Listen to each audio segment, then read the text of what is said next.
Deep cleaning, declutter, organisation இதெல்லாம் இப்போ நம்ம அதிகமாக கேள்விப்படுற வார்த்தைகள்.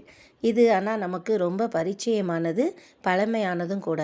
நம்ம பாட்டி காலத்துலலாம் பொங்கலுக்கு முன்னால் வீட்டில் உள்ள ஒவ்வொரு பொருளையும் எடுத்து க்ளீன் பண்ணுவாங்க. வீட்டையும் சுத்தம் பண்ணி வெள்ளையடிப்பாங்க. அதுக்கப்புறம் தேவையில்லாத பொருட்களெல்லாம் எடுத்து போகி அன்னைக்கு எரிச்சிருவாங்க. அதுதான் டீக்ளட்டர். Deep cleaning, declutter. அதுக்கப்புறம் எடுத்த பொருளெல்லாம் திரும்ப நீட்டாக அரேஞ்ச் பண்ணுறது தான் ஆர்கனைசேஷன். அந்த கால வாழ்க்கை முறையில் நமக்கு தெரியாமலேயே மினிமலிசம் அப்படிங்கிற ஒரு லைஃப் ஸ்டைல் இருந்திருக்கு. ஆனால் இப்போ அப்படி இல்லை. வீடு நிறைய பொருட்கள். இதை வாரம் ஒருக்கையாச்சும் டீப் க்ளீன் பண்ணணும். டீப் க்ளீன் இல்லைன்னா கூட ஒரு க்ளீனிங்காவது பண்ணணும். அப்போ தான் வீடு நீட்டாக இருக்கும். ஆனால் ஒர்க்கிங் விமன் எல்லாம் வீக்கெண்ட் லீவ்லேயும் இந்த க்ளீனிங் பண்ணிகிட்டே இருந்தால் அவங்களுக்கு ரெஸ்ட்டுங்கிறதே இல்லாமல் போயிடும். ஆனால் க்ளீன் பண்ணாமல் இருந்தால் வீடும் நல்லா இருக்காது. வீக்கெண்டு ஃபுல்லாகவே க்ளீனிங்லேயே போயிடாமல் இருக்கிறதுக்கு நம்ம டெய்லி ரொட்டீனில் ஒரு 1/2 hour எடுத்துக்கலாம்.